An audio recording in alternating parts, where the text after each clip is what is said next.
In just 10 minutes, a black female CEO, the head of a giant airline, was beaten, insulted, and treated like she didn't belong here, right on her own private plane. What about you? What would you do if people looked at you and dismissed all your life's efforts because of your skin color, your appearance, or the prejudices they believed for so long? Stand up and protest? Leave quietly to avoid trouble? Or stay calm and let the truth speak for itself? And if one day you are thrust into adversity like Ava Coleman, publicly humiliated, despised in a crowd, are you strong enough to keep your heart from breaking and your dignity from wavering? Today's story is not just a slap in the face. It is a slap in the face to a whole system of prejudice, and also a mirror for each of us to look at ourselves. If you've ever been underestimated, overlooked, or pushed out of your comfort zone, this story is for you. Come join me on that journey. Don't forget to like, share, and subscribe to the channel so you don't miss out on heart-touching stories. Mornings in Los Angeles often begin with a very specific light. Yellow but not harsh, sunny but not hot. It covers the tarmac of the private jet terminal, where compact jets sit like steel birds waiting to be awakened. That morning was no different, but there was one thing that was different. The silence was about to be shattered by something unexpected. Dr. Ava Coleman stepped out of Helios Aerotech's black SUV. It stopped right in front of the entrance to the boarding area. Ava wasn't wearing the formal suit she usually wore to executive meetings. Today she wore a light gray sweater, dark jeans, and soft leather shoes. She had just returned from Nevada after inspecting a new Helios technology testing facility. Tired but comfortable. And she liked the feeling, not CEO on a business trip, but Ava, a woman who wants to go home. Her hair was tied back at the nape of her neck. In her hand she held the small handbag that had accompanied her for many years. A familiar object for people who travel frequently. Not extravagant, not ostentatious, but durable, and with a story. Ava looked at the Helios X jet parked a few yards away and smiled. This wasn't just a rented plane. It was her own team's creation, a pilot program for autonomous flight and fuel management technology that she had spent 2 years developing with more than 70 engineers. She always felt proud to step onto it, like stepping into a dream she had built herself. But that morning, just a minute after Ava approached the jet, that smile disappeared. A young woman stepped out of the cabin. Her navy uniform hugged her body tightly. Her hair was tied back in a neat bun. Her name tag gleamed in the sunlight. Chloe Harrington, senior flight attendant. Not the name, not the demeanor, but the eyes. Eyes that looked at Ava with a defensive, contemptuous wariness that Ava had seen too many times in her life, where people judged her not by what she listened to, but by the color of her skin and the clothes she wore. Chloe stepped forward, arms crossed, voice sharp as a knife. "Ma'am, this area is off-limits to visitors. The private jet is not open for public tours." Ava paused, polite. "I know. I'm here to board Helios X-27. Chloe raised an eyebrow. "The Helios X-27 is a premium charter. I need to see your boarding pass." Ava opened her bag and handed over the electronic booking confirmation, but Chloe didn't look at it. She glanced down at Ava's sweater, her soft shoes, her lightly tied hair. "This isn't a commercial area, ma'am," Chloe stressed. "I'm going to need you off the jet immediately." Ava kept her voice calm. "I think there's been a mistake. I'm actually on the passenger manifest. Just check." Chloe interrupted. "I told you, you don't belong on this plane." The remark carried weight like a stone thrown into still water. It spread fast. A middle-aged male passenger standing near the plane door turned his phone toward Ava. He smirked and said to the camera, "Guess we got a stowaway trying to sneak on a private jet. This is gonna be fun." The remark, and the snicker behind her, sent a prickle down Ava's spine, but she stood still. She'd been through enough similar situations in her life to know that a knee-jerk reaction would only get her judged again. Chloe didn't let Ava continue. She took a step closer, her voice harsh. "I'll say it one last time. Leave this area immediately." Ava opened her mouth to explain, but Chloe waved her hand. A loud sound rang out. Chloe's hand bumped hard against Ava's cheek. The slap was more than unexpected. It was a naked insult. The air froze, as if locked in mid-air. Ava didn't react. She closed her eyes for a second. Just a second to feel the pain spread across her skin and catch her breath. In that brief moment, she heard the sound of a plane taxiing on the runway, the sound of metal vibrating in the wind. She heard someone exclaim behind her, "Oh my God, did she just slap her?" Chloe whispered, loud enough for everyone to hear. "People like you always try something, not on my plane." It was as if someone had pressed the volume button. The small passenger compartment at the front of the jet began to stir. There were confused, wary, unfriendly looks. The live streamer turned closer to Ava's face, as if he had just struck a goldmine of content. Ava opened her eyes. There was no anger in them, no aggression, just a thin layer of sadness, deep, and a determination Chloe couldn't see. Ava said softly, "I suggest you check the passenger list before jumping to conclusions." Chloe laughed contemptuously. "You think I don't understand what's going on?" She snatched the phone from Ava as she reopened the boarding app. "No need, I know how to do this." Then Chloe threw the phone on a nearby chair, glaring. "Step away from the jet, now." A slap, an insult, a public humiliation, and the entire cabin turned against her. For a moment, Ava felt like she was transported back in time to when she was a child, standing in a Minnesota schoolyard, being called a name by a classmate she didn't want to remember. The image appeared in a flash of light, and then was gone. Ava took a deep breath. She bent down to pick up the phone, checked the screen. It wasn't broken. A small thing, but it was enough to make her breathe a sigh of relief. Ava didn't say anything else. She just opened her phone, went to Helios' security section, and sent 3 very short messages. 1. Immediate assistance needed. Private jet terminal, LAX. 2. Documentation issue with flight crew. Request protocol intervention. 3.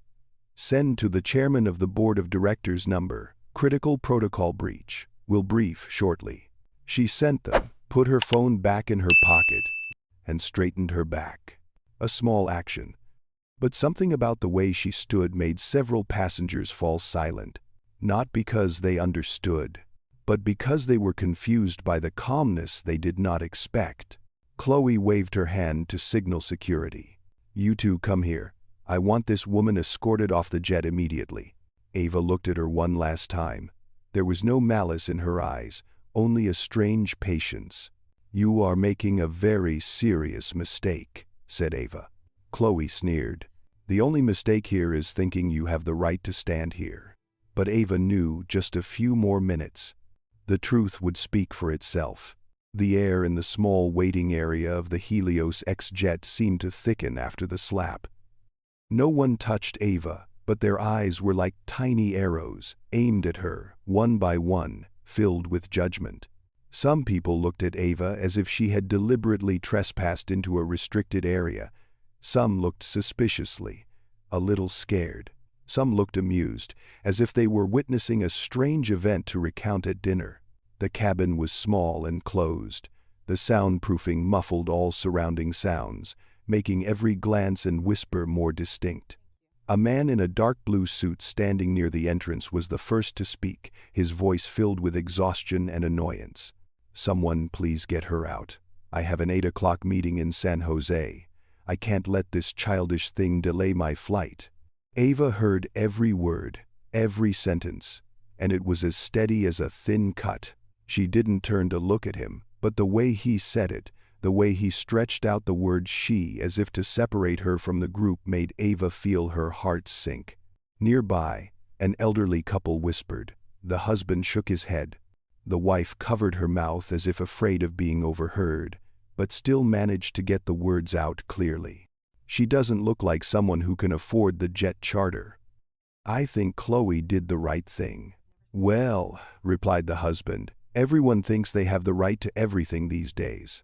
Though the words were small, each one reached Ava's ears. The cabin was so quiet that you could hear the seatbelts clicking against the seats. The sounds, along with the chatter, made Ava feel like she was in the center of a courtroom, where everyone had already reached a verdict before hearing any explanation from her. She silently looked down at her hands, the same hands, the hands that had signed hundreds of contracts, shaken hands with major partners, led over 500 employees, and developed aircraft technology that the whole world was watching. But at this moment, those hands were looked at with suspicion, as if she did not have the right to touch the door of the aircraft her own company had built.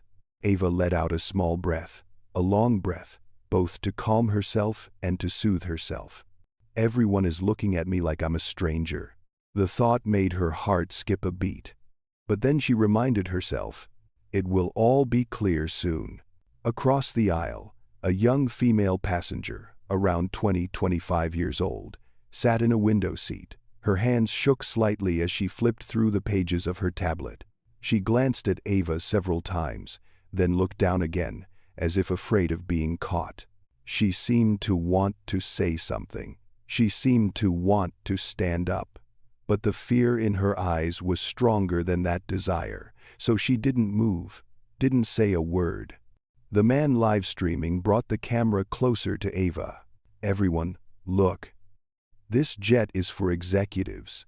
I don't know where she got lost, but she definitely has no right to be here. Chloe did the right thing." Some viewers started commenting on the video. "If you don't have money, don't dream of flying on a jet." Probably trying to get the spotlight. "It doesn't look like someone flying private." Ava heard the announcements from his live stream, each one of them, even though he tried to keep his voice low. She didn't blame him. She just felt pain at the haste of the world. People always wanted to conclude before asking, to criticize before understanding, to judge before listening. Chloe stood right in front of the cabin door, arms crossed, eyes full of smugness. She looked at Ava like she was an intruder. "What are you doing here? I called security. They'll escort you out in a moment." Chloe's voice was so firm that some of the passengers nodded in agreement, because in the cabin, uniforms and name tags were often symbols of low authority. Ava, with her simple sweater and her eyes trying to stay calm, could easily be mistaken for someone who didn't belong. Ava slowly picked the phone up from the chair. The screen was slightly scratched at the corner, but still lit up. She unlocked it. Her fingers moved softly but quickly. She didn't need to speak loudly. She didn't need to explain herself to anyone in the listening room. Those judgmental looks were no place for something important. She sent a fourth message, shorter this time. "Urgent, crew misconduct. Step 1 initiated." As the message went through, Ava felt a little calmer. It wasn't revenge. It was a process she had to follow when a passenger's safety and privacy were at stake. And she, against her will, was now the victim of it. Chloe glanced at Ava on the phone and growled, "Don't even try to call for help. There's no one here to protect you." Ava looked Chloe straight in the eye, not challenging, just calm enough to make Chloe take a half step back. "I don't need anyone to protect me," Ava said. "I just need you to do your job. Check the passenger list." Another laughed. "She thinks she's on the list." A few people looked at each other, a feeling of excitement spreading like a gentle but poisonous wind. Some even raised their phones to take pictures, as if they were witnessing a strange event today. Ava stood still. She didn't resist verbally. She didn't argue. She didn't try to win. The way she stood, straight, steady, had an indescribable calm. A calm that made some of the people in the compartment feel awkward, as if they were seeing something that didn't match their expectations. A minute passed. Then 2. The footsteps of security had not yet arrived. But the scrutiny showed no signs of abating. In that moment, Ava remembered the image of her mother. The woman who always told Ava that, when the world was too noisy, the strongest person would be the one who kept quiet. Ava said to herself, "I still listen to you, Mom. I still keep myself." A breeze blew, causing the small flag above the boarding gate to flutter. Sunlight streamed through the cabin window, casting a thin strip of light on the floor, right next to Ava's feet. And suddenly, Ava felt a strange sense of calm. She raised her head and looked around the cabin. They didn't know who she was. They didn't know where she stood in the world. They didn't know what she had been through. But they believed they understood. Ava smiled slightly. Very slightly. The smile made Chloe frown in confusion. The young girl in the window seat saw that smile, and for the first time, she looked up and saw Ava with a different gaze, no longer with fear or hesitation, but with the feeling that she was witnessing a woman standing in the eye of a storm, unshaken. The girl muttered to herself, but Ava heard. Why is she so calm? Ava didn't know that at that very moment, when everyone turned their backs, the truth was drawing closer. Just a few more minutes. Just a little more. Every eye in the cabin would change. Because no one knew that the woman who was being treated as a stranger would silence the entire cabin. No one knew that the person being ridiculed by the live stream was the most powerful person on this plane. Ava knew. And she just needed time. The phone in her pocket vibrated slightly. Ava put her hand on her pocket and took a deep breath. What I've been waiting for is coming. The phone in Ava's pocket buzzed as the heavy sound of boots on metal steps rang out. The footsteps were steady and strong, as if the person about to appear was absolutely certain he was doing the right thing. Co-pilot Ethan Clark stepped into the cabin, his pale blonde hair cropped short, his pilot's uniform neat, his name tag gleaming. His face was younger than Ava remembered from their brief encounter during a test jet last month. But like Chloe's, Ethan's eyes weren't friendly or professional. They were a quiet, chilling prejudice. He glanced around and saw Chloe standing in the doorway of the cabin, arms crossed, face tense with confidence. When he saw Ava, he frowned, creating an instant distance. "What's wrong?" Ethan asked, but asked without really wanting to hear Ava's answer. Chloe quickly replied, her voice low but firm. She tried to enter the charter area illegally. She tried to board the jet without boarding. I asked her to leave several times. Ethan looked at Ava, not judging her words, not asking her anything, just looking a quick, fleeting glance from her hair to her shirt to her bag. Then he nodded at Chloe as if to confirm she was absolutely right. "Ma'am, this area is for approved passengers only," Ethan said, his voice polite but distant. "We need you to leave the jet," Ava replied in a calm voice, not raising her voice, not shaking. "I tried to explain that my name was on the charter list. I suggest you check the system again." Ethan didn't pick up the device. He didn't open the tablet. He didn't open the system. He just shook his head slightly, a small gesture, but filled with denial. "She lied," Chloe interjected. "She gave me a screenshot. Anyone can fake it." Ava stood still in the middle of the cabin. The sunlight from a nearby window cast a soft glow on her shoulders. She sensed the commotion behind her. The live streamer was still filming. The older couple shook their heads in annoyance. The young woman remained frozen in place. Ava's insides twisted again. Not because they didn't believe her, but because they never really tried to listen. Ava said softly, "If there is a mistake, I trust the system will identify it. I just ask that you double-check the information. It's procedure." But Ethan took another half-step forward, his voice starting to get tense. "I can't check every single person claiming to be a valid passenger. You're causing a disturbance in the security area." Each word he spoke was like a wooden board nailed to the slowly closing door. Ava inhaled slowly. She knew this feeling well, of having a door shut in your face for a reason that had nothing to do with the truth. "You're bypassing the verification process," Ava said softly but clearly. "That's a security risk." Chloe laughed, a short, slightly teasing laugh. "You think you know more about airline procedures than he and I?" Ava looked Chloe straight in the eye. "In some ways, yes." The cabin fell silent as if someone had turned off the sound system. A few passengers gasped. A few looked at each other as if they had just heard something unbelievable. Ethan's frown deepened. "Ma'am, saying things like that only makes the situation worse," Ava replied, without hesitation. "I'm just telling the truth." There was a brief pause.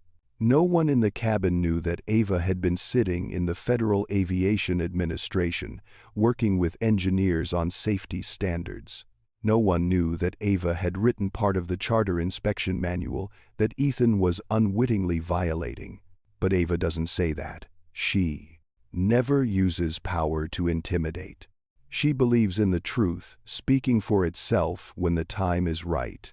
The young woman in the right-hand row stirred slightly.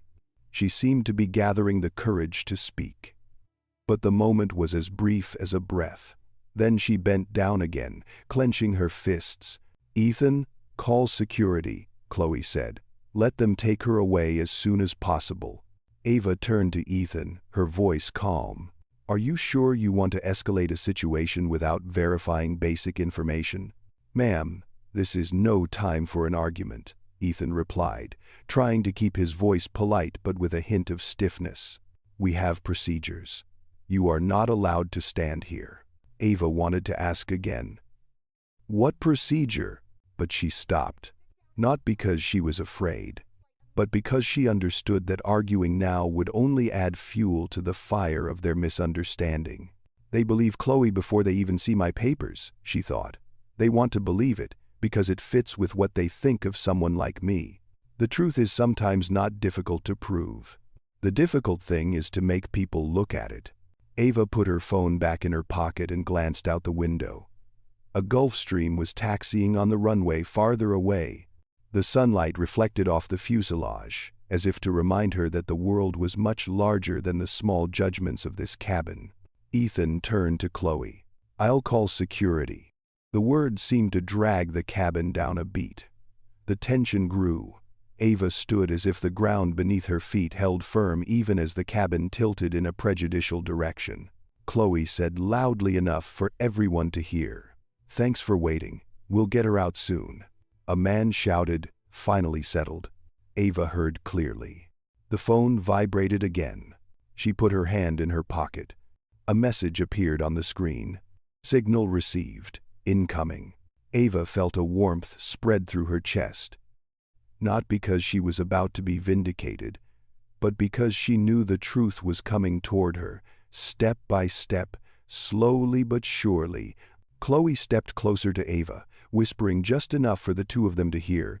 "I don't know what you're trying to prove, but you're not going to win." Ava looked at her, her voice low but deep. "I don't need to win. I just need the truth to be seen." For a moment, something in Chloe's eyes wavered briefly, like a flash of doubt, but then it was gone, replaced by the familiar blind confidence.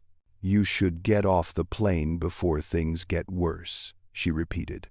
Ava replied softly, "It only gets worse for the wrong people." No one in the cabin understood that the remark was not a threat. It was a prediction, and it's about to happen. The air in the jet cabin was so tense that even a loud breath could send everything crashing down. Ava stood there, surrounded by cold stares, while Chloe couldn't hide her confidence, as if what had just happened to Ava was natural. Ethan waited for security to arrive, while the passengers continued to chatter. The whispers were like silent clouds of dust floating around, clinging to every word, every moment. But inside Ava, something else was happening. Unbeknownst to anyone, the 3 messages she'd sent just minutes earlier had started a chain reaction, silent, precise, and unstoppable. Ava put her hand in her pocket and felt her phone vibrate again. The message came just as Ethan was about to leave the cabin to call for backup. The screen displayed 3 words, "On the way." Ava's heart rate didn't increase with excitement. It returned to its normal rhythm, as if her body understood that the truth was coming, each step sure, unhurried, but unstoppable. Behind Ava, the man who was live streaming continued to record. "You guys see, this is getting more and more heated." She's still standing there, even though the flight attendant asked her to leave. "I don't know if she's trying to cause trouble or if she really thinks she has the right." The comments kept pouring in. Call security. She's lying. Drama queen. Ava heard it all, every word, every syllable. But they passed her like clouds passing through the sky, shapes, shadows, but untouchable. She had been through worse situations long before she became CEO. Meetings where she was mistaken for an assistant. Signings where someone handed her a pen but asked for it from the man standing next to her. Suspicious looks when she introduced herself. Ava learned something from these experiences. Reacting in a hot temper can make you lose control, but staying calm can reveal the wrongdoers. And that moment is coming closer by the minute. A radio crackled from the belt of a ground staff member outside the cabin. Ethan heard it and turned. Chloe frowned, unsure if the radio was calling her or someone else. A voice boomed over the radio. Security team, proceed to Helios X jet immediately. Priority level 2. Chloe chuckled. See, she said to Ava. They're coming for you? Ava didn't reply. She just moved slightly to the side to avoid the sun's rays hitting her eyes, then looked down at the cabin floor with a calm gaze. But in her heart, she was remembering something else. Years earlier, as a technical director, Ava had stood on the sidelines of a similar aircraft inspection. A young engineer was being criticized by a manager who thought he was doing something wrong. Ava stood still, knowing that if she jumped in, the unconfirmed truth would only make the argument worse. But a few minutes later, the test data proved that the engineer was right. The manager had to apologize. That day, Ava learned one thing. The truth takes time, and it always comes in time. The memory made her stand straighter. Breathe deeper and calmer. Ethan approached Chloe. I'm going to meet security. Keep her here. Chloe nodded. I'll take care of it. As Ethan left the cabin, she turned back to Ava, her eyes defiant. No one can save you now, Ava said slowly. I don't need anyone to save me. Chloe crossed her arms and raised her eyebrows. Oh. So what do you think will happen? Ava replied softly, each word clear but not harsh. I think the only thing that needs to happen is the truth. The answer made Chloe pause slightly, but she immediately hid her hesitation under a cold smirk. At the back of the cabin, the young woman who had been silent until now stirred again. Her eyes met Ava's for a moment. There was something in those eyes that felt like pity and a little shame, but then she looked down again, her hands clasped together until they were white. Some passengers continued to discuss. I told you, she doesn't look like an executive. Chloe's just doing her job. Just get her out of here. Those words no longer had the sharpness they had before. It was like an unconscious repetition of the prejudices they had grown accustomed to holding in their hearts. Ava listened, but didn't let the words disrupt her breathing. She looked into the corner of the cabin where the light from the window cast a long, pale yellow streak. Patience, Ava, she whispered in her head. It will all work out. About 3 minutes later, short to the person sitting, long to the one being misunderstood, the footsteps echoed again. Heavier. More. 2 security guards appeared, entering the cabin with stern expressions. Chloe immediately took a step forward, pointing straight at Ava. There. She is. Refusing to leave the plane? Disrupting takeoff preparations. The security staff nodded in confirmation. They didn't ask Ava any questions. They didn't ask for papers. They didn't check the system. One of them said immediately, "Ma'am, we need you to leave the plane immediately." Ava raised her head and looked at the 2 men standing before her. No anger, no panic, just a deep, silent sadness. She said slowly, I suggest you check the charter flight list before taking this action. The security guard shook his head and replied evenly, the flight attendant has reported everything. You are in the wrong position. Ava wanted to say more, that the report was wrong, that they should verify, that the process was being seriously violated, but she stopped, because she knew, right now, her words didn't matter to them, not because she was wrong, but because they didn't think she had the right to speak. One of the guards stepped forward. Ma'am, Please follow us." The silence lasted only a second, but it seemed to compress the cabin even further. Some passengers watched with a strange satisfaction, as if they saw some sort of order being established. Ava looked down at the bag she was holding, then up again. In her eyes not resignation, but a formidable determination. Just then, the phone in Ava's pocket vibrated for the third time since the incident began. She put her hand in her pocket. The message appeared on the screen. "We've reached the gate. Prepare to enter the cabin." Ava breathed softly. A small breath, but it carried a quiet strength.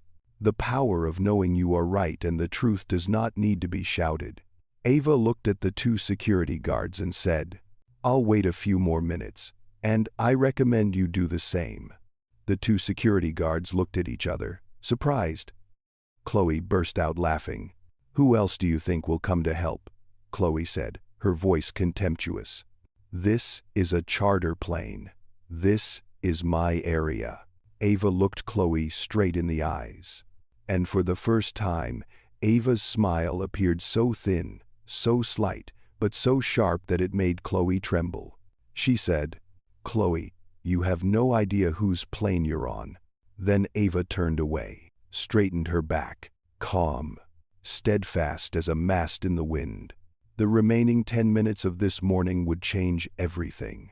Little did the cabin know that they were standing on the eve of a moment when a colossal truth would pull the curtain down. And when it came down to it, there was no one on Chloe's side anymore. No one. The morning at Private Jet Terminal seemed to be getting brighter, but the atmosphere in the Helios X jet cabin was growing darker. The sunlight reflected off the metal of the wing like a patch of light in the air, but it was not enough to ease the tension that permeated the cabin. Two security guards, Mark Bennett and Dylan Ruiz, stood directly in front of Ava. They didn't look hostile, but neither did they have the neutral, scrutinizing look Ava was used to seeing from people following procedure. Mark's face tightened slightly, as if he were trying to look tougher than necessary. Dylan stood half a step behind him, his hand on his walkie-talkie, saying nothing, but his eyes said clearly, "I will do whatever I'm told." Chloe stood beside them, her eyes sharp, her lips curled in triumph. "See? I told you. She doesn't belong on this plane." Mark nodded in confirmation. "Ma'am," he said to Ava, "we're asking you to leave the plane at the direction of the flight crew." Ava calmly asked again, "Have you checked the passenger list?" Mark shook his head. The flight attendant confirmed, "We trust her judgment." Ava looked straight at him, no argument, but her gaze made Mark pause slightly. Ava's voice was low and clear. "Based on what? My appearance? The clothes I'm wearing? Or because I don't match what you think someone powerful enough to be here would look like?" The question hit Mark hard inside. Chloe interjected, trying to maintain control. "It's not about looks, it's about security," Ava said slowly.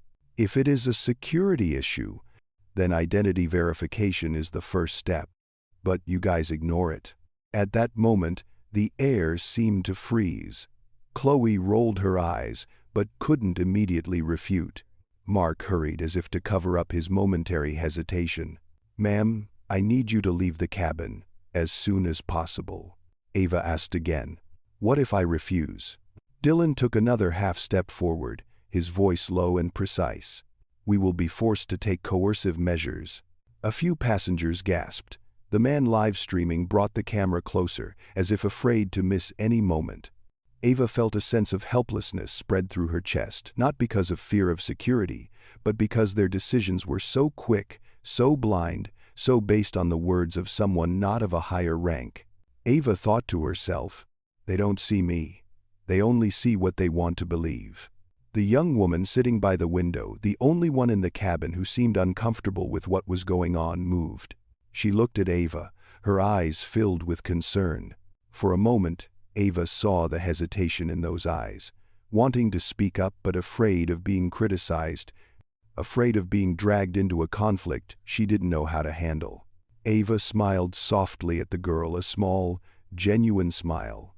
It seemed to say, "It's okay. I'm fine. It'll all be clear." The girl pressed her lips together, intending to say something, but then sat still. Chloe saw this and spoke loudly to overcome all hesitation. "No one needs to interfere. The situation is clear." Security stepped closer. One of them said, "Ma'am, if you cooperate, things will go easier." Ava looked at them.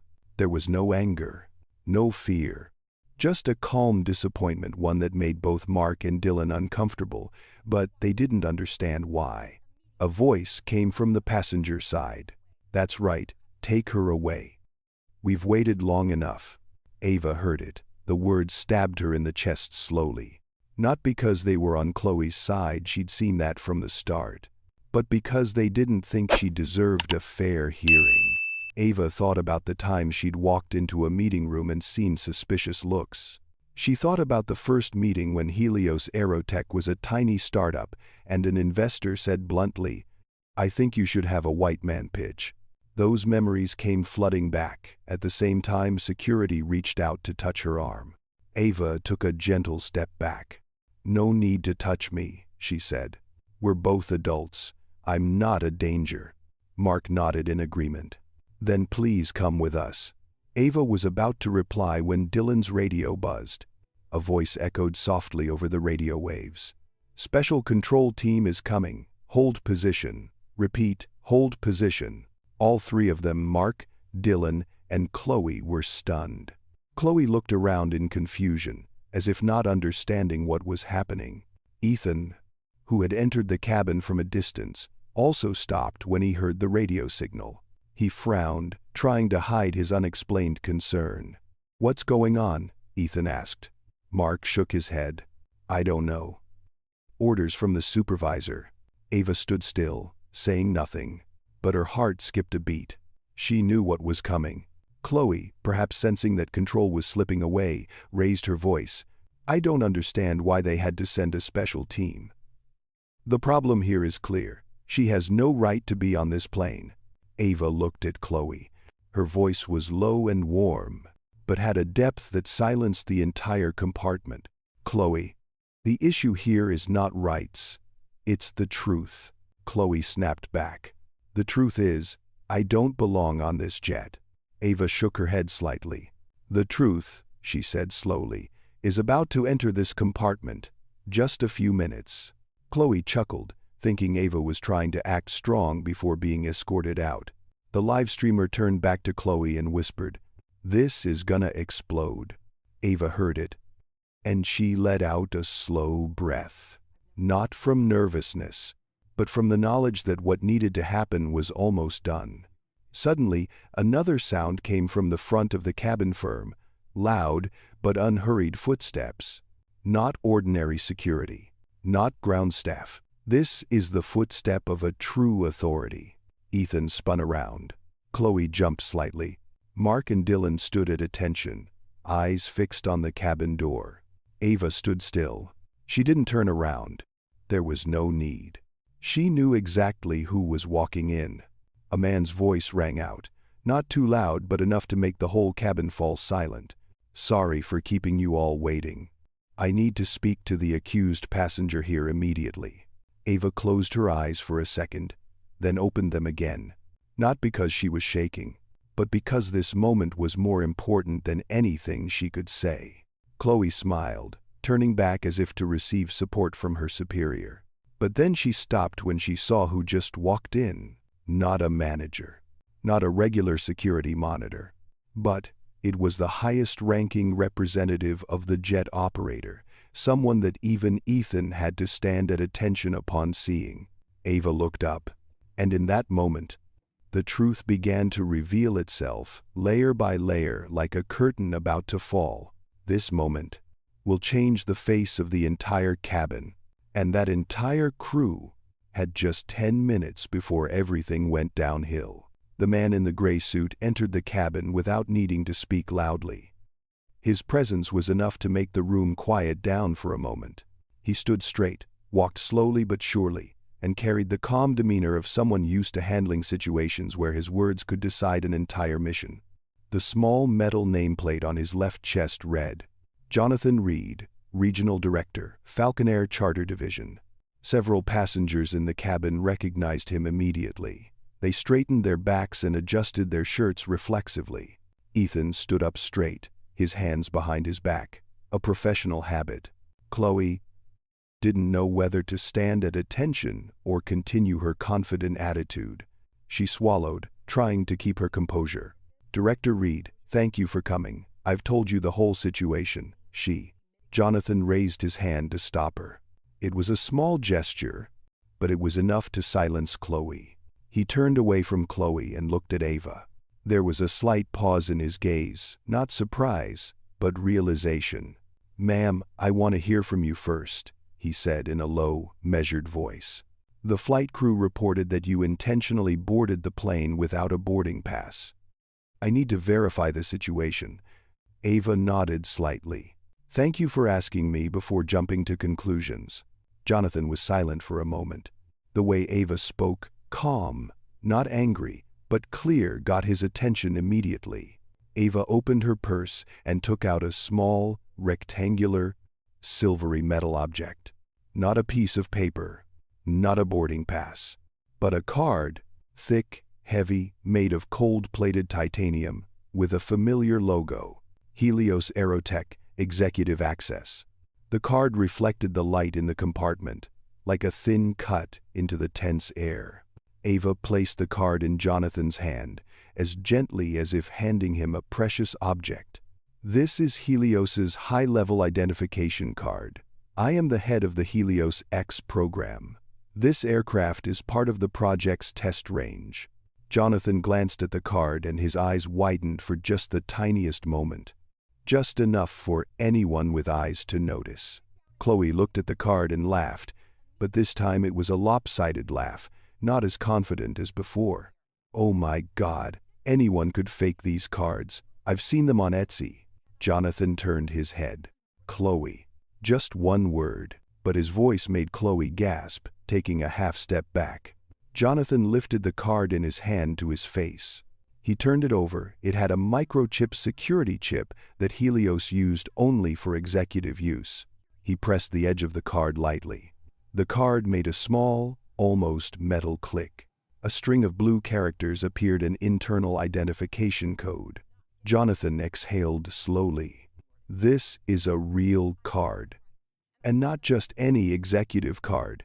This is a project leader card. Ethan and Chloe were stunned at the same time.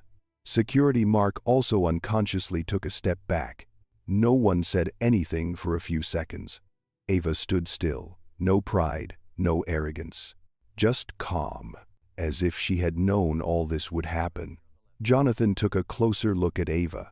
"Ma'am, am I standing in front of Dr. Ava Coleman?" The whole cabin felt as if it had been given a mild electric shock. The chatter stopped.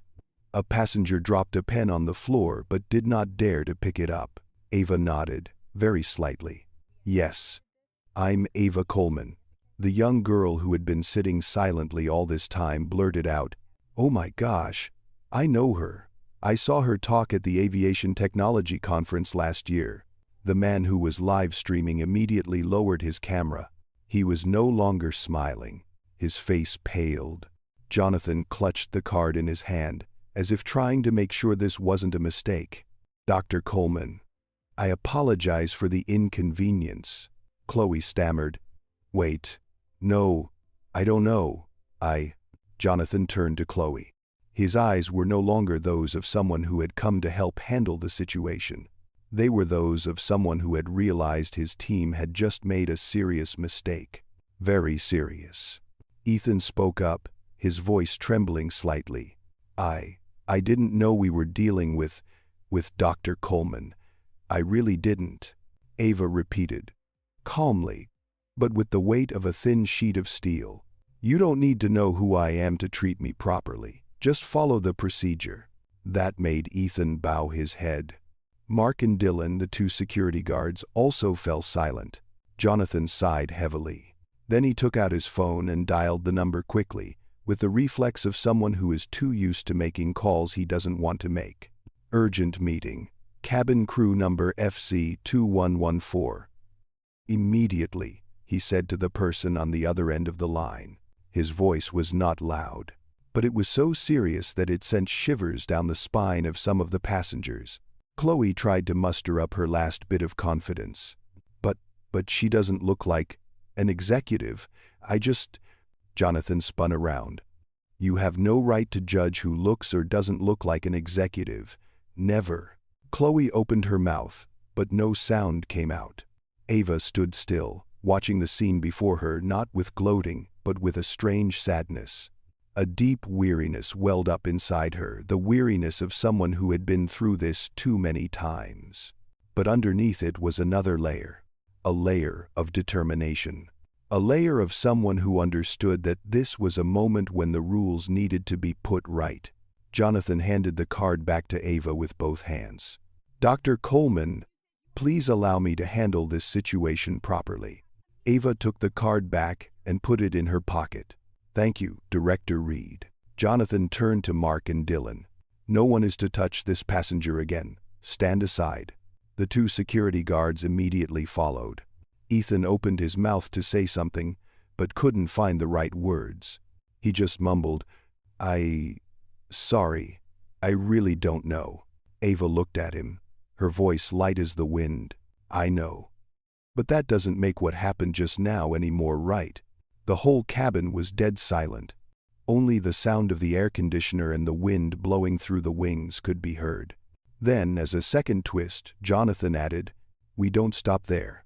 Dr. Coleman also has access to the entire Falcon Air Helios joint fleet. I'll need to contact headquarters immediately. Another wave of tension spread through the cabin.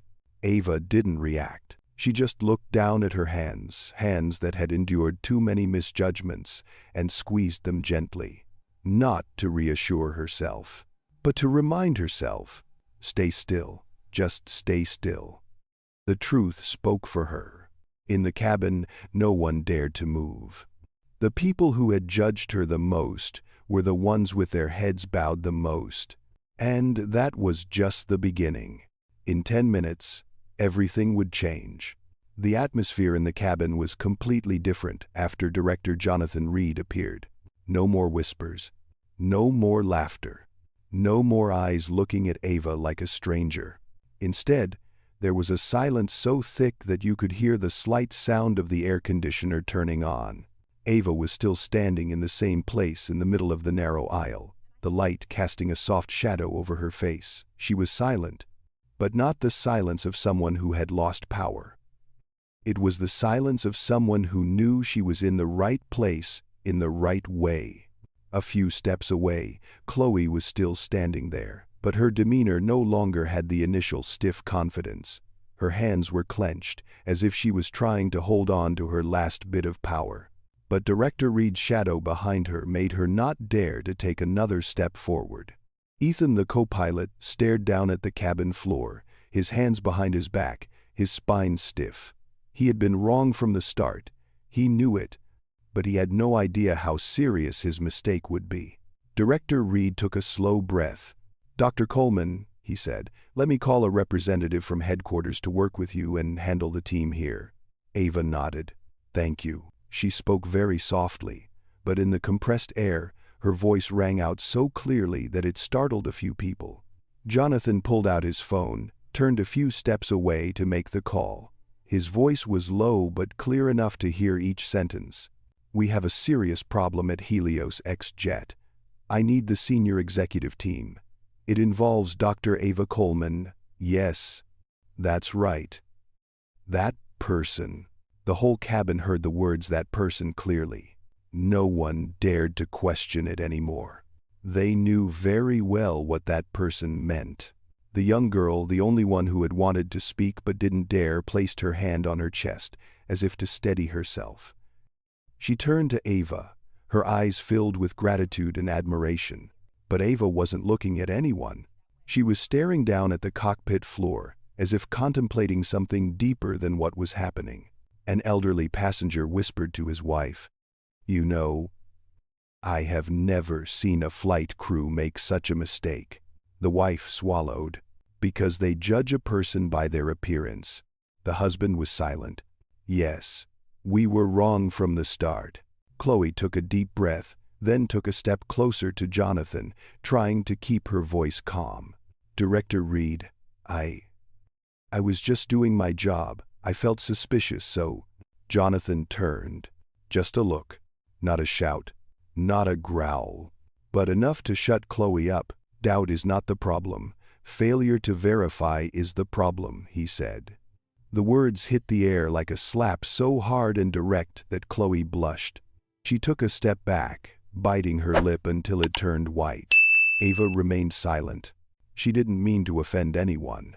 But the truth was the truth. Ethan looked up, his voice hoarse. "I'm really sorry. I didn't check the system. I think she just went to the wrong area." Ava looked at him for a second. Not with a reproachful look but with a self-examination look. "What did you think?" Ava said slowly. "Based on—" Ethan didn't answer. Because he knew the question didn't need an answer.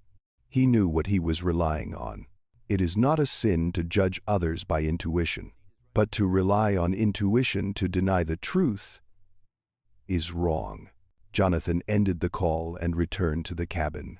"Headquarters is on its way. Someone will be in charge." Chloe blinked repeatedly, as if in disbelief that something as small as this could get out of hand so quickly. But Ava, in her heart, thought otherwise. Small matter? Small matter to whom? To those who are used to looking down on others? Or to those who have suffered contempt so many times that it seems small? A thought ran through Ava that weighed heavily on her heart. Not because they had offended her, but because she knew this wouldn't stop there. It was the surface of a deeper problem, one that society had yet to acknowledge. Ava looked pensively out the window. Another jet was taxiing on the runway, its engine humming softly. The metal at the end of its wings reflected the sunlight like a knife. In that moment, Ava felt like she was seeing a part of her life, the years of struggle, the times she was underestimated, the moments when she stood in a crowd where no one really saw her. But she has no regrets about choosing this path.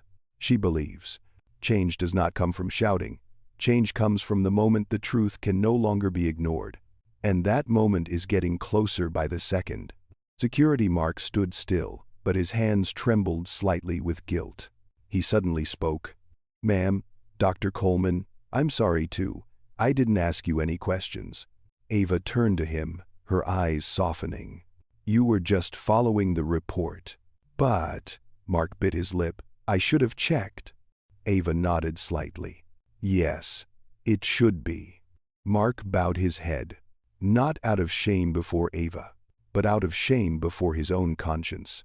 The man who had been live streaming had long since turned off his phone. He stood up and walked a little closer to Ava. Miss Coleman," he said softly, I apologize for the live stream earlier. I didn't know." Ava looked at him and smiled slightly. "You live streamed because you thought you were recording a mistake. But the mistake was on your part," he continued, his voice breaking. "It turns out it was on our part." Ava didn't blame him. "The important thing is that you realize that." The man bowed his head, feeling for the first time that morning that he had done something worse than he thought. Director Reed walked over to Ava. "Dr. Coleman, we'll make sure this is handled properly."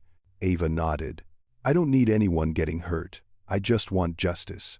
Jonathan looked at her as if he were meeting someone he had heard of but never really understood. "You have a composure that very few people possess," he said softly.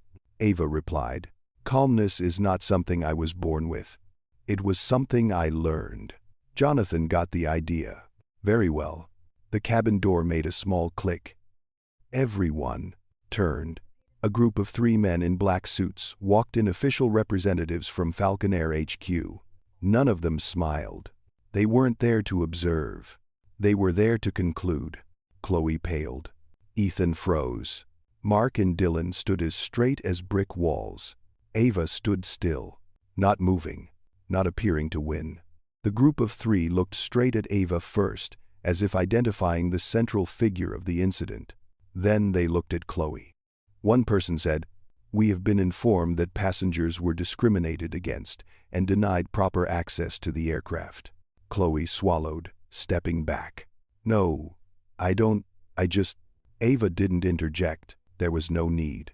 The truth was speaking for her. The HQ representative continued. "And that passenger was Dr. Ava Coleman, the head of the Helios X program that Falcon Air is currently working closely with." The whole cabin gasped at the same time. Ava closed her eyes. Not out of satisfaction, but because she knew what had to happen had happened. That moment, exactly 10 minutes after, Chloe's slap marked a complete reversal. Chloe could no longer stand up straight. Ethan did not dare look at Ava. Some passengers turned away in shame. Only Ava was still standing there, calm, steadfast, as if this storm was here to test her and she was used to standing in storms. 3 representatives from Falcon Air HQ walked into the cabin, standing in a line near the center aisle. No one sat down. No one looked around. All eyes were on only 2 people, Ava Coleman and Chloe Harrington. The scene was as tense as an emergency meeting in the control room. But here, instead of a long wooden table and a large screen, they stood in the middle of a plane with leather seats, narrow windows, and breathless passengers. Ava stood still, her arms hanging loosely at her sides. Chloe, on the other hand, could no longer maintain her professional demeanor. Her shoulders were slightly hunched, and her eyes were red, though she tried to hide it. The representative standing in the middle, Linda Park, the area supervisor, took a step forward. Her voice was clear and calm. "We need to hear the whole story, and we want to hear from Dr. Coleman first." Ava nodded. She didn't elaborate. She didn't highlight. She didn't blame. Just tell the truth, short, deep, and enough. "I arrived on time for boarding. I presented my executive badge and access code. The flight attendant refused to check the passenger list. I only asked to verify the information, but instead, she live-streamed, made judgments based on my appearance, and finally called security." Chloe listened, her hands clenching the edge of her shirt. She bit her lip until it nearly bled. "I'm not asking for anyone to get hurt," Ava continued. "I'm just asking for the process to be done right." There was a long silence. A silence that everyone felt was heavier than the scolding. Linda turned to Chloe. "Miss Harrington, we need an explanation." Chloe swallowed, finding her voice, but hers was shaking slightly, not because she was afraid of Ava, but because she was finally forced to look at what she had been trying to avoid. "At that time, I saw her standing in the cabin, and I thought she didn't have boarding. I didn't see a valid presence, and—" She choked, not with anger, with shame. I was wrong for not checking the passenger list." The second representative, George Kilmer, in charge of security, asked, "And why didn't you check?" A question that Chloe herself didn't want to hear. She stammered, I think she doesn't look like someone who would normally fly a charter." Jonathan Reed closed his eyes for a second. Ethan turned away, his face red with guilt. The live streamer bowed his head as if to disappear. Linda said slowly, word by word, "Isn't it your standard procedure?" Chloe took a half step back. No, I just—" Her voice trailed off. It was as if each word had a weight pulling her down. Ava stood there, looking at Chloe. There was no sarcasm or satisfaction.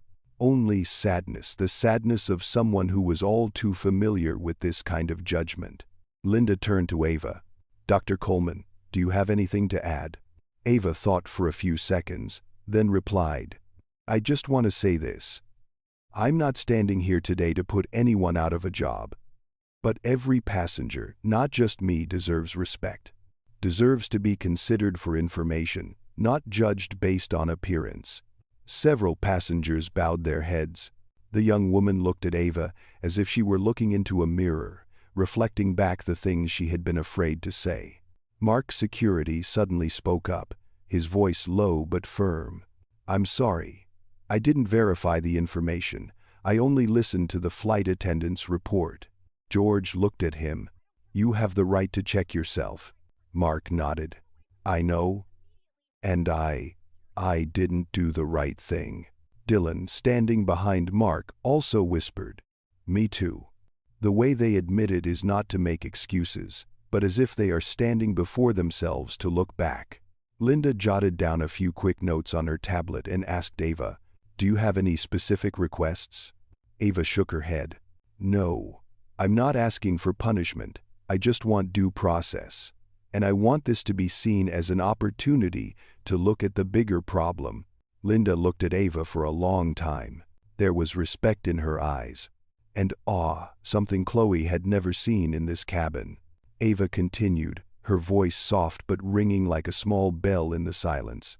"We are all human. We all make mistakes. But these mistakes will not go away if we ignore them."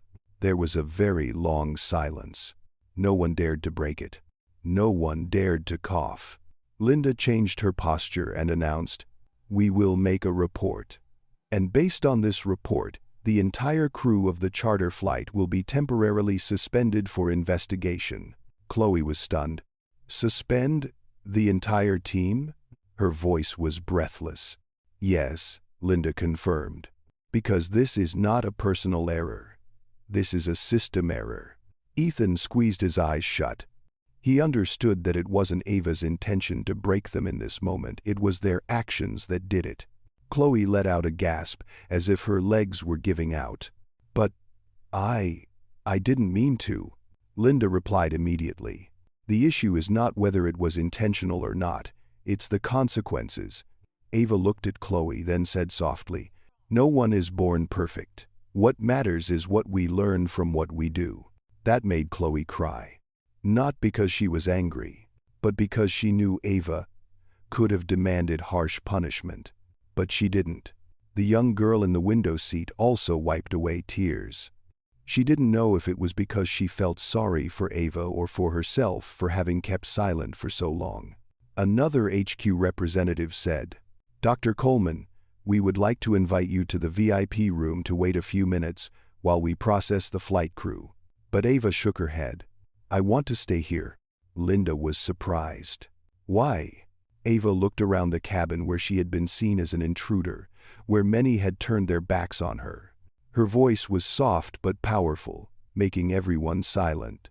"Because right here, I want everyone to see that the truth can stand still. There is no need to run away." The air was as thick as morning mist. A passenger said, "Thank you for standing still." Ava smiled. "Thanks for saying that." Linda put away her tablet. "We're taking the entire crew down to do some private work. The flight will be transferred to another crew." Chloe tried to stand, but her small shoulders shook with each step. Ava looked at her for a long time. "Chloe." Chloe startled and turned around. "I hope this will be a lesson for you to become a better flight attendant, not for me, but for future passengers who may not have the voice you denied me in the first place." Chloe burst into tears, unable to contain herself any longer. For the first time that morning, she looked at Ava not with suspicion, but with quiet acknowledgement. "I'm sorry, Dr. Coleman, I'm so sorry." Ava nodded slightly. Linda signaled security to lead the team out. Ethan took the lead. Dylan and Mark followed. Chloe was last, her steps heavy as if she were carrying stones. No one gave Ava a last look in shame, except Chloe, who paused for 2 seconds, bowing her head deeply. The cabin door closed behind them, and for the first time all morning the cabin felt lighter, like a storm had passed, leaving a silence that felt heavy. Ava stood still. No wins, no losses, just the truth on her side. And that is just the halfway point of the journey. There is a greater truth about to be revealed. The cabin doors closed as the crew were ushered out. No one breathed heavily. No one spoke loudly. The cabin fell into an eerie silence, the silence of those who had just witnessed a complete reversal. The sky outside the window began to lighten, the sun shining brightly, golden but cold. Ava looked through the small round glass, saw the silhouette of the Falcon Air helicopter flying away. It was not her helicopter. But at that moment, she felt as if the sky understood the struggle she had been holding for the past few dozen minutes. A ground crew member entered the cabin, bowing slightly. Dr. Coleman, the new crew is on its way. It will take about 15 minutes to set up. Ava nodded. Thank you. The attendant bowed a little deeper and withdrew. The rest of the cabin, the passengers kept their backs straight, looking at Ava with a mixture of respect and shame. The young girl hesitated for a moment before stepping forward. I want to apologize. I saw everything from the moment you were stopped. I heard them say things that were not true. But I was scared. Ava looked at her, her eyes softening. It's okay. Fear is a normal reaction. The girl bowed her head. But I should have spoken. I kept quiet just to avoid trouble. I really feel ashamed. Ava placed a gentle hand on the girl's arm. The important thing is not that you were silent, it's that you understand why. The girl looked up, her eyes filled with tears. You don't blame me? Ava shook her head, smiling slightly. No. Because I'm growing up. The girl let out a short laugh, a laugh broken by relief. You're strong. I don't think anyone could be treated like that and still stay so calm. Ava replied slowly. I can't always stay calm, but I've learned to stand still when I'm right. That statement made an elderly man sitting nearby turn around. He looked at Ava for a long time, then sighed. I offended you, he said. I also thought wrongly. I apologize. Ava leaned slightly. Thank you for saying that. His wife put her hand on his, then turned to Ava. You may not need our apology, but we want to say it anyway. We were wrong. Ava smiled. No one is born perfect. What matters is that we see our mistakes and correct them. The statement brought a silence to the cabin, but it was a healing silence, not as tense as before. Just a few minutes later, pings from phones rang out simultaneously in the cabin. A passenger looked at the screen and frowned. Oh my God, the video just now is already online. He looked up, his face pale. There were over 12,000 shares in 20 minutes. The live stream man, the one who had just filmed Ava without thinking, trembled. No way. I deleted it. I deleted it as soon as I found out who you were. Ava looked at him, her voice calm. But the internet won't be deleted with you. He hung his head. Oh God. I've messed up. Several other people's phones continued to ring. One passenger whispered. The hashtag is trending. Number Ava Coleman. Number Quiet Power. Number Falcon Air Incident. Another said, there's even the first article. They call you the woman who stood still in the storm. Did you know? Ava was surprised. She hadn't expected to be the center of attention.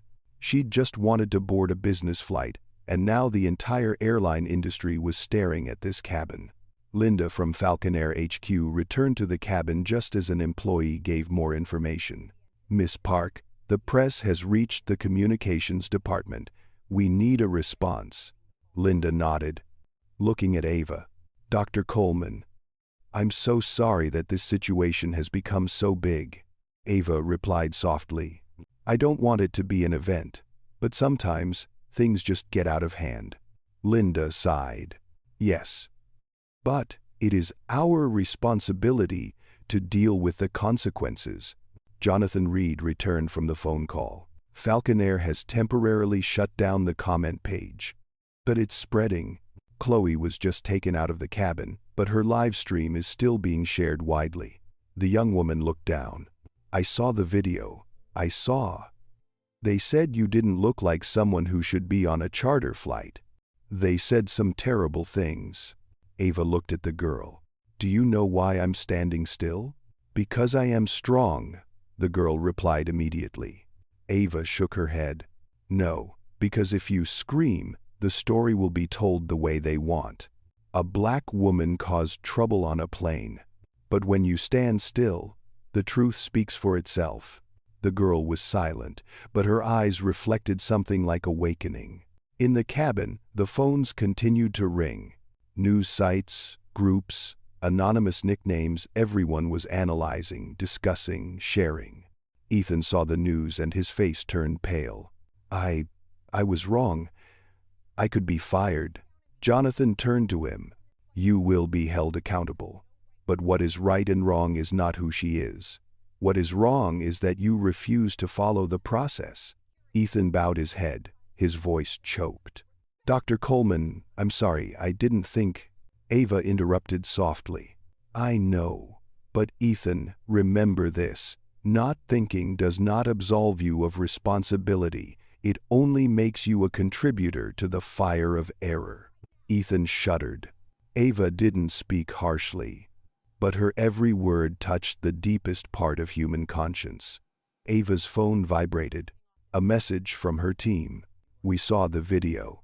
Do you need help? Helios HQ requested a lawyer. The CEO of the board is calling you. Ava sighed. She didn't want to drag the company into this. But she knew if she didn't take the lead, the conversation would go further than it needed to. Mrs. Park looked at Ava. We would like to take you to a private waiting room to ensure information security. Ava shook her head. I'm not going anywhere. Linda frowned. You want to stay, with all the passengers watching the viral video? Ava nodded slightly. Because this story isn't just about me. It's about how we look at each other. A passenger burst into tears. No one teased. No one tried to hide it.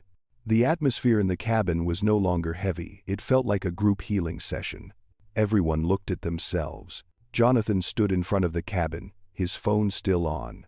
He heard the voice on the other end say, Reed, this is serious. The entire crew is at risk of being permanently grounded, and we need Dr. Coleman's approval to avoid legal escalation. Jonathan looked at Ava.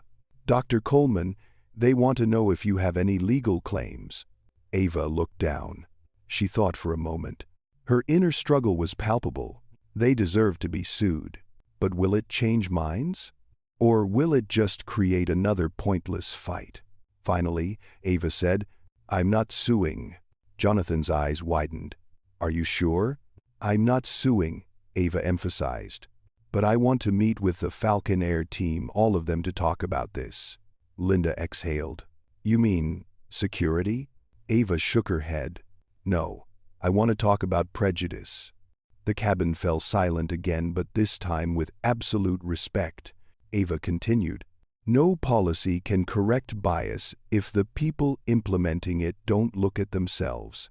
A passenger whispered. She doesn't want revenge. She wants change. Jonathan looked at Ava with a completely different look.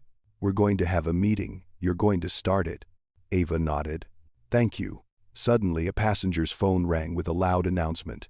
Breaking news. Falcon Air announces full investigation following incident involving Dr. Ava Coleman. The whole cabin looked at each other. Ava took a deep breath. A breath filled with relief, but also with a much greater sense of responsibility. It was no longer between her and Chloe. It had become the voice of so many who had been overlooked. Ava looked around the cabin faces that had once doubted her, had once judged, had once been silent. Now, all of them were looking at her with listening eyes. Ava whispered, This is just the beginning. And people understand. She's not talking about the flight. She's talking about a much bigger journey. The Helios X jet cabin was now as silent as a large library. Not the heavy silence of tension, but the silence of awareness, as if each person in the cabin were facing themselves. Ava sat down in the window seat. It was the first time she had sat down all night. Not because she was tired, but because she knew, after this moment, there would be a conversation that would require her full attention. Her phone continued to vibrate. A message from the executive assistant. The board wants to talk to you right away. They know the whole situation. Ava's shoulders relaxed. The moment she'd been avoiding as a CEO, a crisis not caused by technology, not by equipment, not by technique, but by people. The young girl who came to apologize to her looked at Ava with worried eyes. Are you okay? Ava gave a small smile. I'm fine. Just getting ready for the hardest part. The hardest? Wasn't what just happened the hardest? Ava shook her head slowly. The hardest part is always after the truth is revealed. When people have to decide what to do next with it. The girl bowed her head, as if remembering every word. Jonathan Reed stepped forward, clasped his hands together, and said in a low voice, "Dr. Coleman, the Helios board has called Falcon Air. They want to connect with you immediately. We have a temporary conference room down in the terminal, but if you prefer, we can set up the call from the cabin." Ava looked around the cabin where it all began, where she was treated as a stranger, where the truth stood out after being denied. She said, "I want to make a call right here." Jonathan nodded.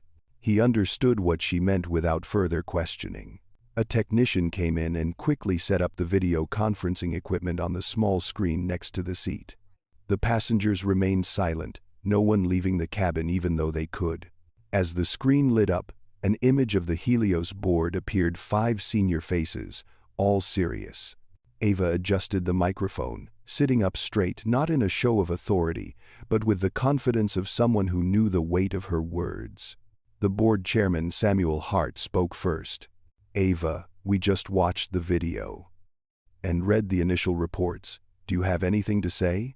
Ava looked at the screen for a few seconds before answering, "Yes. But first, I want to say that I'm okay." Samuel let out a sigh, a long, real sigh of relief. "Thank God. But Ava, this is spreading. Falcon Air is in a PR crisis. They want your opinion to ease the tension." Another member chimed in.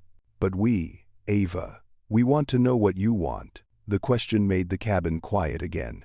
Everyone from the passengers to Linda to Jonathan looked at Ava. Ava didn't answer right away. She ran her fingers lightly over the edge of her chair, a little habit that only her team knew meant she was deep in thought. She remembered the humiliation, the doubt, the cabin turning its back. And the moment she heard someone say, "No one like you belongs here." But then she remembered. The moment the young girl apologized.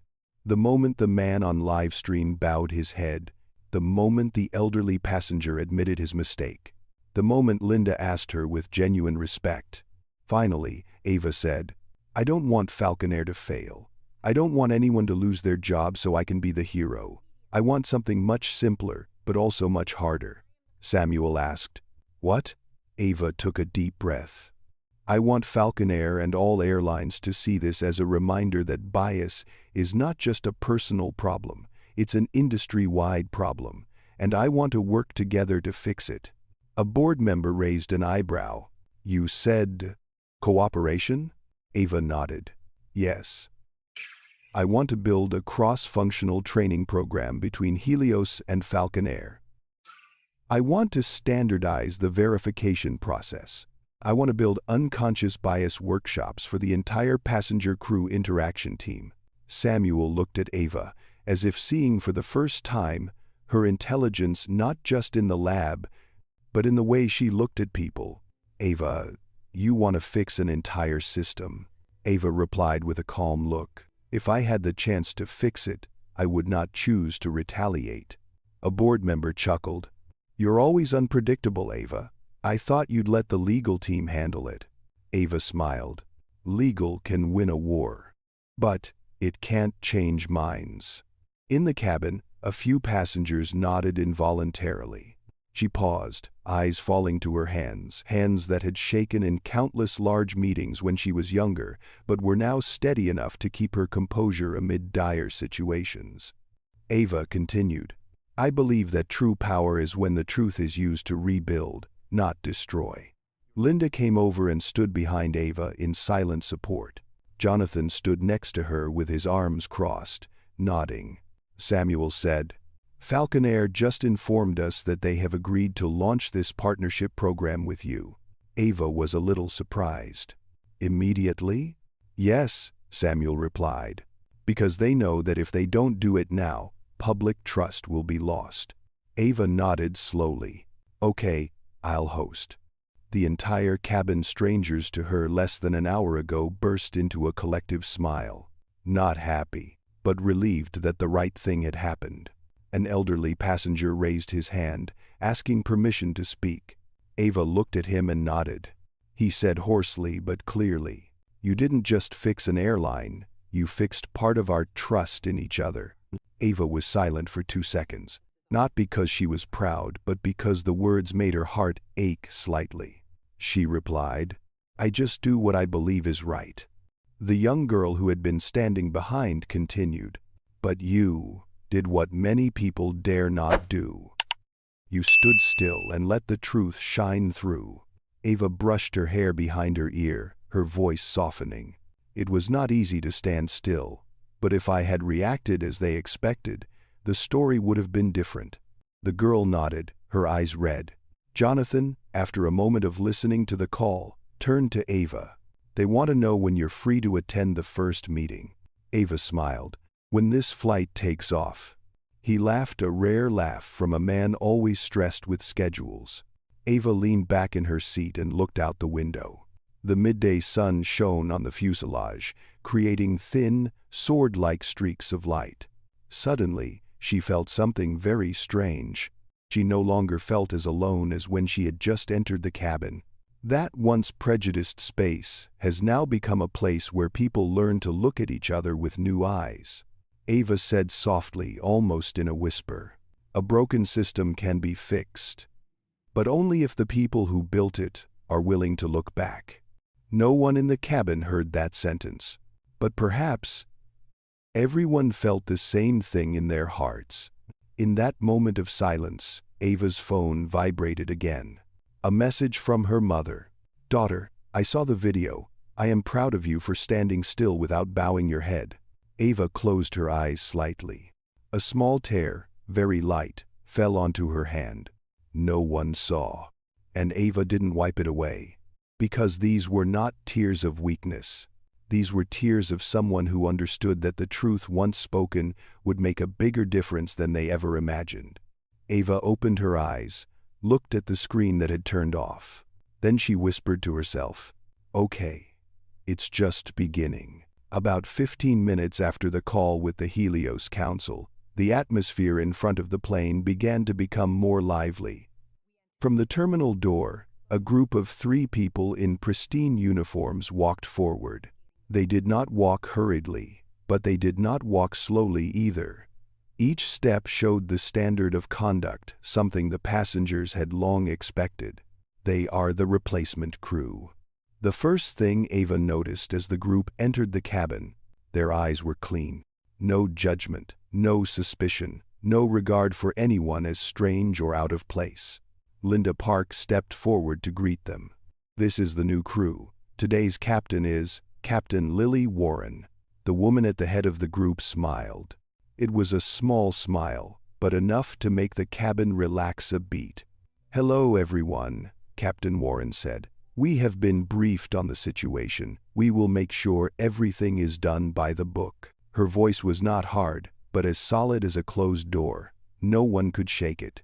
Ava stood up and walked in front of Captain Warren. "Thank you for coming," Ava said.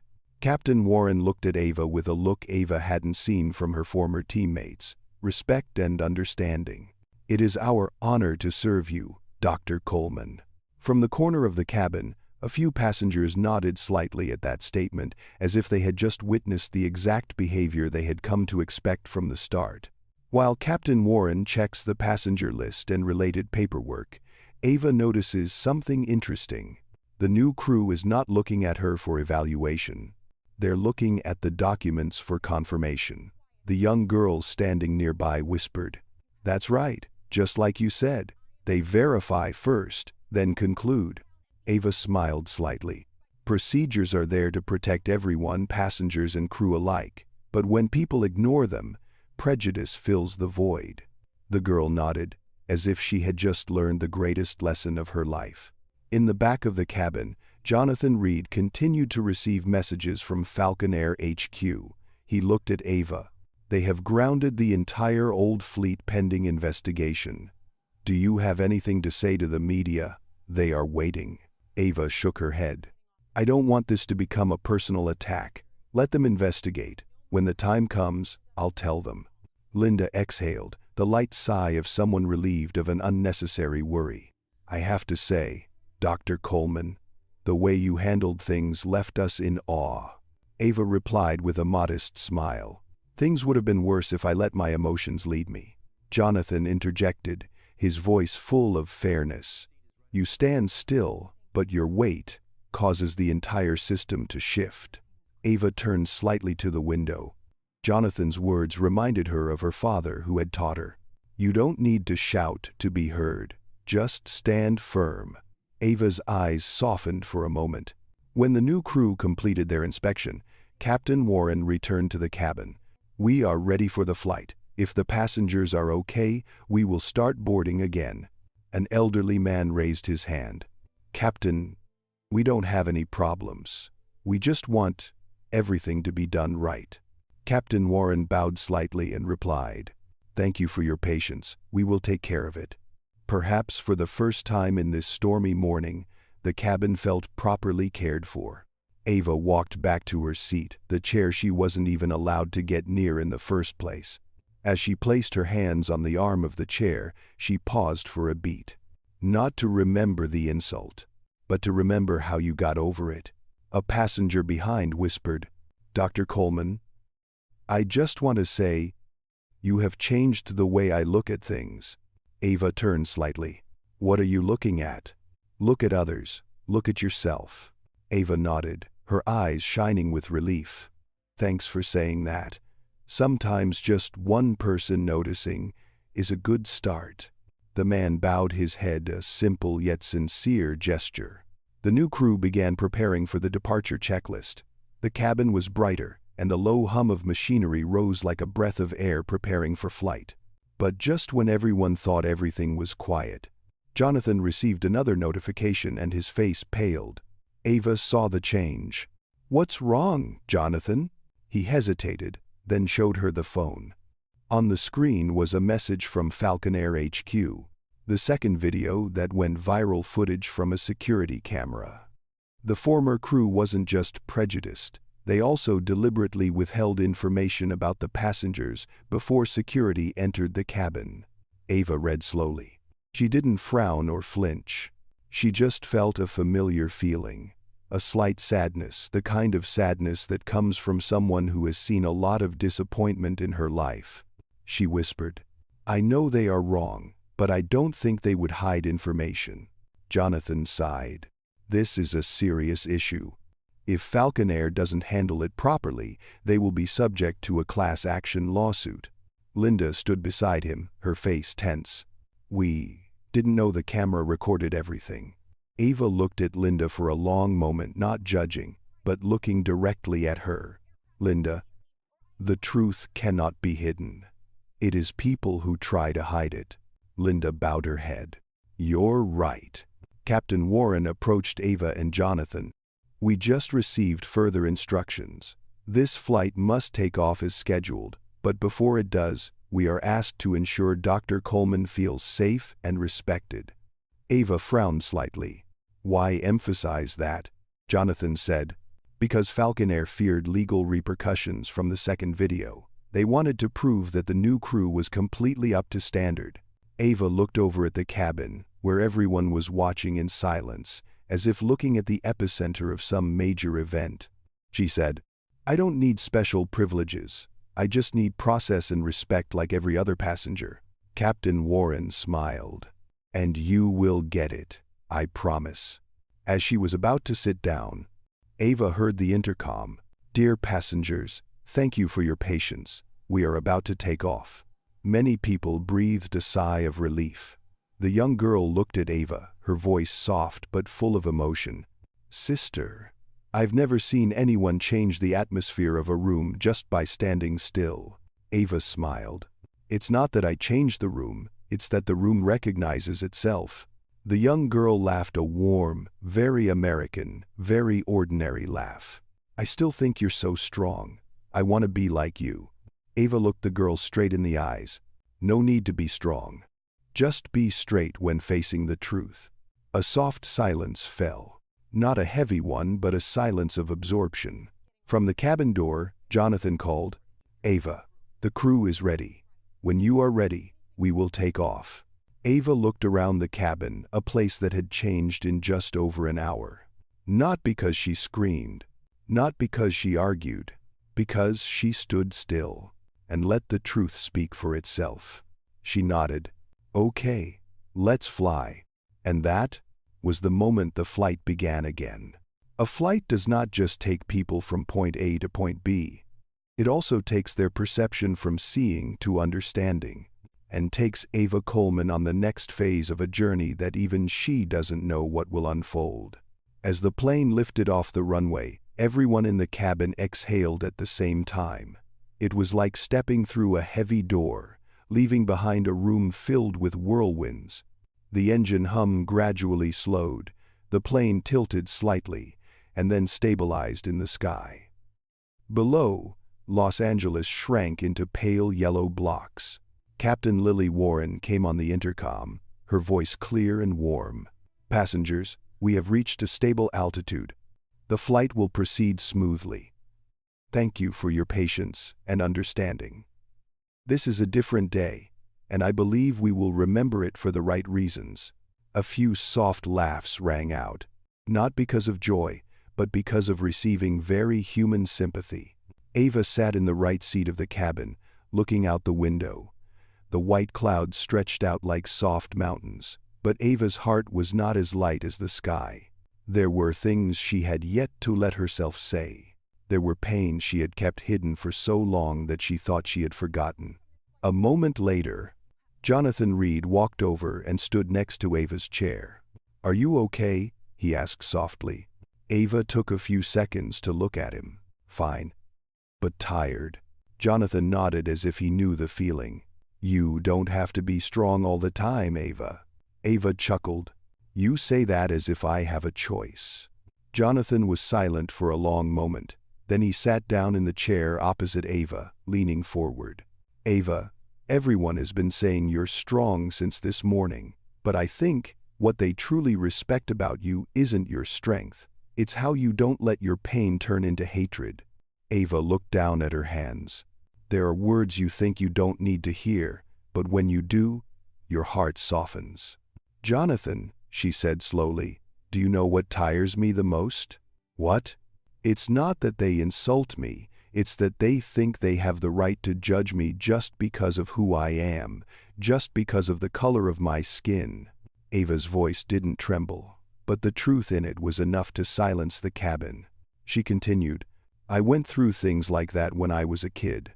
At that time, I just kept quiet and kept going. But when I became a CEO, I thought things would be different." Jonathan leaned back in his chair. "Everyone thinks that when they are in a position of authority. But prejudice doesn't look at titles, it looks at appearances." Ava smiled, a sad but brave smile. "The thing is, I don't want the kids to have to go through that." Jonathan looked at her, his eyes dark with respect. "If anyone can change that, it's you." A small ding sounded to signal the cabin crew was ready. A new flight attendant named Grace Mitchell walked in lightly. She was about 28 years old, with bright eyes and a soft, calm voice. "Dr. Coleman, could I bring you some water, or herbal tea? I think you've had a long morning." Ava thanked him and took a glass of warm water. Grace stood for a moment, then hesitantly asked, "Excuse me, can I ask you something personal?" Ava nodded. "Go ahead." Grace swallowed. "How do you stay so calm?" If it were me, I would have cried from the very first minute." Ava looked into her glass of water, tilting her head slightly as if trying to decide how to answer without being too harsh. "Grace, being calm is not something I was born with. It is something I learned from the days when I had no one by my side." Grace fell silent. Ava continued, "When I was your age, I stood in front of rooms full of people who didn't believe in what I could do. They didn't see talent. They saw the color of my skin. And sometimes, it's their confidence in what they think that hurts the most." Grace bit her lip. "I'm sorry about what happened this morning." Ava shook her head. "It's not your fault. But if you really want to learn to calm down, start by seeing people for who they are, not what you think they are." Grace nodded vigorously. "I understand. And I promise, I will never act as recklessly as the old team." Ava put down her glass of water. "Grace, as long as you always choose the truth first, You will never stray too far." Grace bowed her head. "Thank you." She left, but the air felt lighter, as if someone had opened a small window to let in light. In the cabin, passengers began making small talk. No one raised their voices. No one talked about drama. People talked about feelings, things they never thought they would share with strangers on a flight. The man who had been live streaming walked over and stood in front of Ava. This time, he wasn't holding his phone. He just stood there, his hands clasped together like a misbehaving child. "Dr. Coleman," he began, "I don't know where to begin. I was wrong. I filmed you as if you were a subject, not a person." Ava looked at him. "Do you understand?" "I see," he said quickly. I forget that every time I press record, I might be taking away someone else's right to respect." Ava said softly. "The important thing is not what you did wrong, it's where you misunderstood." He nodded, his eyes red. "I will re-upload the new video, telling the truth as best I can." "Thank you," Ava said. "But convey the truth, not guilt." He laughed sadly. "No one has ever said that to me before, but I will remember." He stepped back, returning to his seat as if he had just put down a heavy burden. There was a soft sound, the sound of the cabin switching to cruising mode. Ava looked out the window. The sky was bluer than before. The sunlight wasn't harsh, but spread out like a silk scarf. Linda Park approached and sat down next to Ava.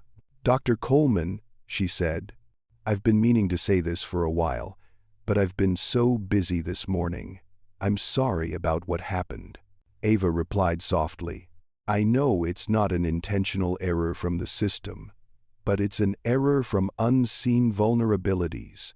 Linda nodded slowly. "Do you think Falcon Air will change?" Ava looked her straight in the eyes. "If they fear scandal, change will only be temporary. But if they want to get better, they have to start by calling the problem by its name." Linda pursed her lips. "Prejudice." Ava nodded. "Yes. And not just at Falcon Air." Linda sighed, leaning back in her chair. "I think we all learned something today." Ava smiled. "I hope so." As the plane passed through thin layers of clouds, sunlight slanted gently into the cabin, creating soft lines of light. Ava closed her eyes for a moment. Not to sleep, just to rest. She wasn't Superwoman. She was just a woman who had to be strong too many times in her life. And sometimes, when the sky is calm enough, she allows herself to breathe like a human. Not as a CEO, not as an icon, just Ava. A man who has endured, who has stood still, and who has chosen the truth no matter how heavy it is. But when she opened her eyes, she knew. This journey is not over yet. There is a long way to go, not in the sky, but in people's hearts. And Ava will go all the way. The flight continued toward Denver under a vast sky. The late afternoon sunlight began to filter into the cabin in long streaks, making the air warmer and softer. The clouds outside turned a soft yellow, then orange, as if the sky were bowing its head at the end of a turbulent journey. Ava opened her eyes after a few minutes of relaxation. Though her body was still heavy, her mind was clearer. She knew the end of the day would not be the end, but only the opening of a new, much larger journey. There was a sound of light footsteps. Grace Mitchell, the new stewardess, approached, handing Ava a cup of herbal tea. "I think you might need this," Grace said softly. Ava thanked him, holding the teacup in both hands, the warmth spreading to her fingertips. The soothing feeling made her let out a soft breath. A moment later, Captain Lily Warren also entered the cabin. She stood between the seats, smiling slightly. "Passengers, we will begin descending in approximately 20 minutes. Today's flight is unlike any other. And I want to thank you for your composure." She looked at Ava. "Some of us taught me a lot in just a few hours." Ava replied with a warm look. Several passengers nodded. Some put their hands on their hearts. Some looked at Ava as if she had just helped them see themselves. As the captain left the cabin, the man who had been live streaming approached, holding a phone. "Dr. Coleman, I want you to see this." He opened the screen. It was his new video. An apology, a full account of the truth, and a call for people to respect facts before judging. Views had already passed 600,000, and shares were rising by the second. In the video, he said something that almost made Ava stop. "Today I saw a woman who didn't scream, didn't threaten, didn't fight back, but by standing still, she made us all look at ourselves." Ava looked at him for a long moment. "You did well," she said. The man bowed his head, eyes red. "I want to get it right this time," Ava said softly. "Remember next time, don't wait until the truth explodes before choosing to side with it." He nodded vigorously. After a while, the young girl from earlier came and sat next to Ava. It seemed like she had finally gathered the courage to ask what she had been keeping in her heart. "Ava, when they treated you badly, were you scared?" Ava turned, looking straight into those young eyes, eyes that had once been shy, now wider, as if they had matured in just a few hours. "Yes," Ava said honestly. "I was scared. Scared that if I reacted the wrong way, they would use it against me." The girl let out a small sigh. "I think that if I were treated unfairly like you, I wouldn't be able to stand firm like that." Ava put down her teacup and turned to face the girl. "You don't need to be like me. You just need to be like yourself, but a little stronger than yesterday." The girl looked at Ava as if receiving an invisible gift. "But how can you stay calm when someone insults you like that?" Ava was silent for a moment. Outside, the plane passed through a layer of white clouds, the light reflecting off her face. "Because you know if you lose your cool, they'll say, 'See, I knew it. She's just what I thought.' But when you stand still, the truth stands for you." The girl looked down at her hands and said softly, "I hope one day I can stand still like you." Ava placed her hand lightly on the girl's. "That day will come if you learn to believe in your own worth." Jonathan Reed walked over and sat in the row across from Ava. "Helios board just texted," he said. "The press is all over the story, but they respect the way you're not making a fuss. They want to hold a joint Helios Falcon Air press conference in the next 48 hours. Ava frowned. "So, immediately?" "Yes, because they want to turn this event into a signal of change rather than a crisis." Ava was silent for a moment. Not because she was uncertain, but because she was wondering how far this would spread. "You know, Jonathan," Ava said, "I never wanted to be an icon.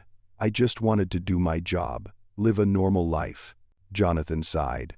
"I know, but sometimes, people who don't want to be icons become the best icons." Ava smiled sadly. "What irony." "Yes," Jonathan replied, "but it's the kind of irony the world needs."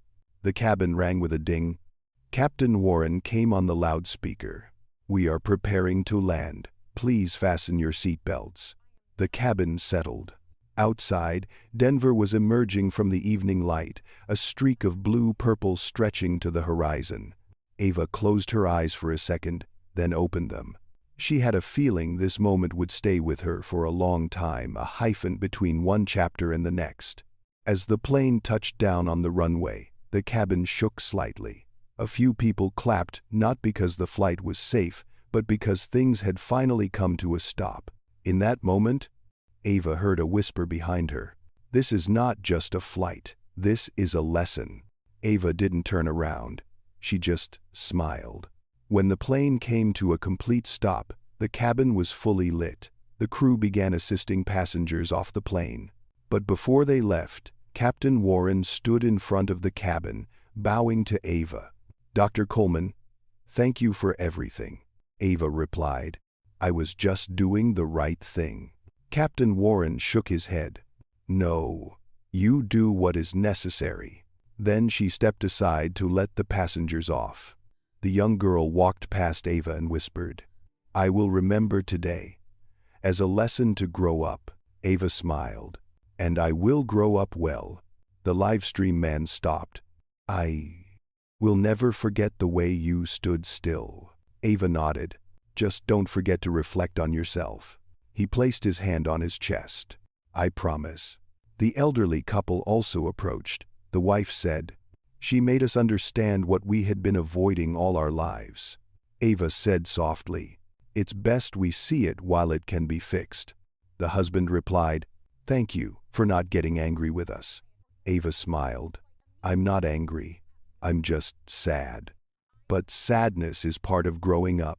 By the time only Ava, Jonathan, and Linda were left in the cabin, the afternoon light had turned a pale purple. Linda stepped forward. "Miss Ava, when Falcon Air starts to reform, I want you to be the one to lead." Ava said slowly, "I will help, but only if they truly want to change."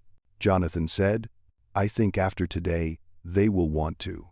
Ava looked out the window, where the sun was slowly setting behind the Rockies. And she said one final sentence to close out the long day, a simple sentence, but full of depth.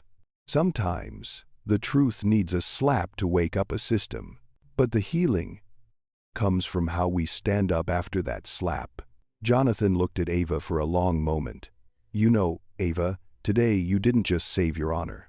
You saved the honor of those who were silenced." Ava turned, her eyes gentle but strong. "Well then, it was all worth it." She stood up, picked up her bag, and walked out of the cabin, steady, calm, as if she were entering a new world. A world she knew she could make better, one step at a time. And that is how one woman standing still in the storm changed the whole sky. Dr. Ava Coleman's story reminds us of something we all know, but not all of us remember. Dignity doesn't come from position, wealth, or title. It comes from standing up to what's wrong. In life, there will be times when we're misunderstood, overlooked, even insulted. But how we respond is what defines who we are. Ava didn't respond with anger. She chose calm. Not because she was weak, but because she understood that one person keeping their mind could change the entire room. The story also teaches us that no one is perfect. Everyone in the cabin, from the staff to the passengers, can make mistakes. What matters is that they dare to admit it, dare to look back, dare to correct themselves. And that is the foundation of maturity at any age.